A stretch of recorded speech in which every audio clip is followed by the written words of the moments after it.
गरीब की जादुई बिरयानी मशीन। पालमपुर गांव में दिनकर नाम का एक गरीब व्यक्ति रहता था। वो पास के शहर में एक फैक्ट्री में काम करने जाता था। उसकी पत्नी सीमा घर पर ही रहकर काम करती थी। उसकी भगवान में बहुत श्रद्धा थी। वो गांव से काम के लिए जब शहर जाता तो रास्ते में एक मंदिर पड़ता था और वहाँ पर एक बार रुककर आशीर्वाद जरूर लेता था। दोनों गरीबी से बहुत जूझ रहे थे। कभी कभी तो उनके यहाँ खाने को एक अन्न का दाना नहीं रहता था। फिर एक दिन उन पर दुखों का पहाड़ टूट पड़ता है। शहर की फैक्ट्री बंद हो जाती है। अब दिनकर के पास करने को कुछ नहीं था। सीमा, अब हमारा क्या होगा? मुझे तो लगता है ये भूख ही एक दिन हमारे प्राण ले लेगी। चिंता क्यों करते हो जी? ऊपर वाला है ना, वो हमारी कुछ न कुछ जरूर मदद करेगा। हे ऊपर वाले, कुछ तो हमारी मदद कर। आप भी ना जब देखो भगवान से मांगते ही रहते हो। अब ये देखो, भगवान को दीपक लगाने के लिए तेल ही नहीं है। अब मैं क्या करूं? अरे अपने जो खाने का तेल है ना, उसी से लगा दो। पर फिर हम लोग क्या खाएंगे? तुम भी ना सीमा, तुम ही तो कहा करती हो कि ऊपर वाला हमारी मदद करेगा। ऐसा कहकर दोनों हंस पड़ते हैं। भगवान उन दोनों की इस आराधना से प्रसन्न हो जाते हैं कि उन दोनों के पास जब खाने को कुछ नहीं है तब भी उनकी भक्ति में कोई कमी नहीं आई। भगवान रात को ही उपहार स्वरूप उन्हें बिरयानी बनाने की मशीन देते हैं। अगली सुबह सीमा जब अपने घर का दरवाजा खोलती है तो बाहर बिरयानी बनाने की मशीन मिलती है। वो फटाफट दिनकर को बुलाकर लाती है। अजी देखिए, देखिए तो बाहर क्या है। दिनकर उठता है और बाहर जाता है और खुशी से झूम उठता है और कहता है, अरे ये तो बिरयानी बनाने की मशीन है। वाह ऊपर वाले, तेरी लीला अपरंपार है। मैं ना कहती थी भगवान सबकी सुनता है। क्यों जी, हम बिरयानी बेचकर भी तो अपना व्यापार शुरू कर सकते हैं। अरे हाँ भाग्यवान, इसमें देर किस बात की। फिर दिनकर गांव के चौराहे पर बिरयानी बनाने की मशीन लगा लेता है। जहां वो मशीन में ऊपर से चिकन डाल रहा था और गरम गरम बिरयानी बाहर निकल जा रही थी। मशीन से बनी बिरयानी को चखने के लिए लोगों की बहुत भीड़ लग जाती है। सभी लोग मशीन से बनी बिरयानी खाने को लेकर उत्साहित होते हैं। दिनकर दुकान पर बिरयानी बेचते समय, आओ आओ गाँव वालों, आओ आओ गर्मा गर्म बिरयानी चख लो, मजे लूट लो, ले जाओ। आज तक कभी नहीं खाई होगी ऐसी स्वादिष्ट बिरयानी, पालमपुर की सबसे स्वादिष्ट बिरयानी। वो ऐसा कहता जाता और चिकन मशीन के अंदर डालता जाता। दिनकर की दुकान पर भीड़ बढ़ने लगती है। धीरे धीरे दिनकर के पास पैसा भी बढ़ने लगता है। वो नया घर बना लेता है। दिनकर अब दुकान पर काम नहीं करता। उसने दुकान पर काम करने के लिए नौकर लगा लिए थे। दिनकर की बिरयानी दूर दूर तक जाने लगी। फिर उसने बिरयानी के दाम भी बढ़ा दिए थे। एक दिन जब दिनकर चिकन डालकर गरम गरम बिरयानी निकाल रहा था, तभी एक गरीब आता है और उससे बिरयानी मांगता है। पर वो बिरयानी के दाम सुनकर चौंक जाता है। अरे बाप रे, इतनी महंगी। दिनकर कहता है, दिनकर की बिरयानी किसी गरीब के लिए नहीं है। खाना है तो खाओ वरना चलते बनो। ना जाने कहां कहां से चले आते हैं। बिरयानी खाने की औकात नहीं है और चले आते हैं मुंह उठा के। ऐसा मत कहो दिनकर, तुम भी तो एक गरीब थे। गरीब था मूर्ख, अब नहीं हूँ। वो दिन बीत गए हैं। अब चलता बन यहाँ से, जबान मत लड़ा। आज तुम एक गरीब का मजाक बना रहे हो, पर याद रखना दिनकर, ये तुम्हें बहुत भारी पड़ेगा। तुम्हें मेरी बद्दुआ है कि तुम जहाँ थे वहीं दोबारा पहुँच जाओगे। तुमने आज एक गरीब का दिल दुखाया है। अरे ओ, चल चल निकल यहाँ। दिनकर ने अब पूजा पाठ करना भी बंद कर दिया था। क्यों जी, आजकल आपने पूजा पाठ क्यों बंद कर दिया?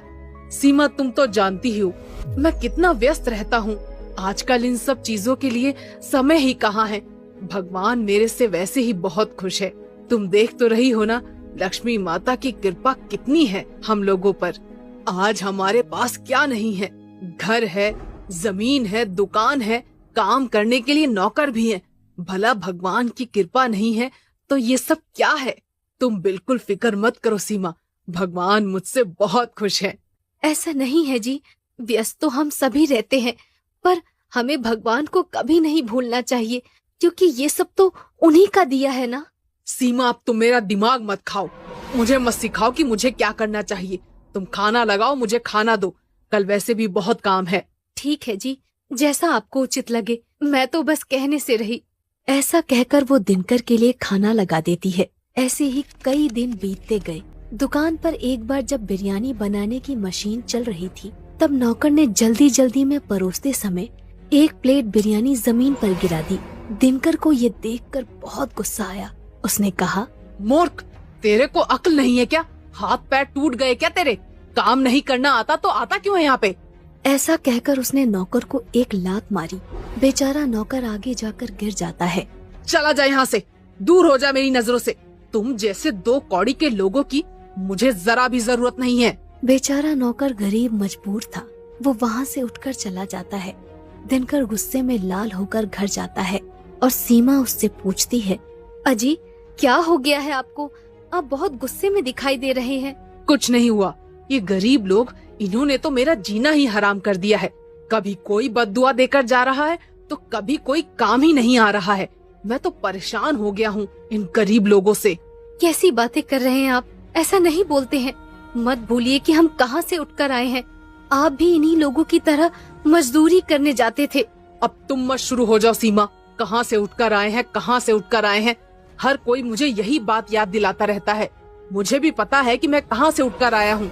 नहीं भूला हूँ मैं। पर क्या अब भी ऐसी ही जिंदगी जीता रहूं?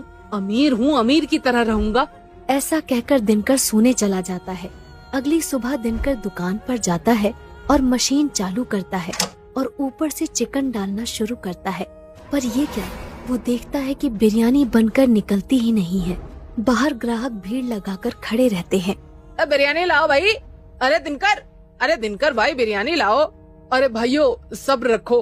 पता नहीं आज ये बिरयानी की मशीन क्यों नहीं चल रही है। दिनकर फिर मशीन चालू करता है, पर मशीन फिर भी चालू नहीं होती है। दिनकर मशीन ठीक करने वाले मिस्त्री को बुलाकर लाता है। एक मिस्त्री मशीन ठीक करने आता है। दिनकर मिस्त्री से कहता है, अरे मिस्त्री भाई, जरा देखो ना, कहीं कचरा तो नहीं फंस गया। मिस्त्री पूरी मशीन की जांच पड़ताल कर लेता है, पर उसे कहीं भी कोई भी खराबी नहीं मिलती। मिस्त्री थक हार कर वहाँ से चला जाता है। आज इसमें ऐसा क्या हो गया है? ये चल क्यों नहीं रही है? धीरे धीरे जो भी भीड़ वहाँ पर खड़ी थी वो सब जाने लगते हैं। दिनकर भीड़ को समझाता है, अरे भाइयों, अरे कहाँ जा रहे हो? अभी चालू हो जाएगी, थोड़ा इंतजार करो। रुक जाओ, अरे भाई रुक जाओ, एक बार चालू हो जाने दो, फिर गरम गरम बिरयानी खिलाऊंगा और कम दाम में भी खिलाऊंगा। बस रुक जाओ। पर दिनकर की कोई भी नहीं सुनता। सारी भीड़ दिनकर को भला बुरा कहकर वहाँ से चली जाती है। दिनकर उस मशीन को कई बार चालू करता है, पर मशीन चालू नहीं होती। इतने में उसके सामने एक दिव्य शक्ति प्रकट होती है और वो दिव्य शक्ति दिनकर से कहती है, क्या हुआ दिनकर, मशीन चल नहीं रही? ये सोचकर परेशान हो रहे हो? जी भगवान, अब ये मशीन कभी नहीं चलेगी दिनकर। नहीं प्रभु, ऐसा मत बोलिए। मुझसे ऐसा क्या पाप हो गया? तुम्हारे पाप का घड़ा भर गया है दिनकर। तुम भूल गए कि तुम कहाँ से हो और कहाँ से आए हो। तुमने गरीबी का मजाक बनाया है, गरीब लोगों को बिरयानी नहीं खिलाई। अपने यहाँ काम करने वाले नौकरों को तुमने लातों से मारा है।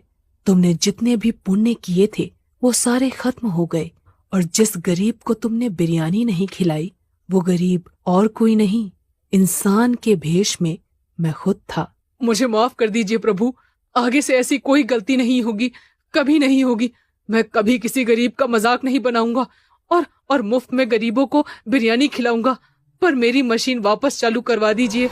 अब मेरे हाथ में कुछ भी नहीं है दिनकर, सब तुम्हारे कर्मों का फल है। तुमने घमंड किया, इसकी कीमत तो तुमको चुकानी पड़ेगी। ये सब तुम्हें पहले सोचना था। ऐसा कहकर दिव्य शक्ति वहाँ से गायब हो जाती है। दिनकर फूट फूट कर रोने लगता है और कहता है, हे प्रभु, मुझे माफ कर दीजिए प्रभु, मेरी आंखों पर घमंड की पट्टी बंध गई थी। हे प्रभु, हो सके तो मुझे माफ कर दीजिए। दिनकर के वापस गरीबी के दिन आ जाते हैं। वो वापस एक कुटिया में आ जाता है और वापस अपना जीवन गुजारने के लिए मजदूरी करने इधर उधर निकल जाता है। दिनकर का घमंड उसको ले डूबता है। इसलिए कहा जाता है कभी घमंड नहीं करना चाहिए।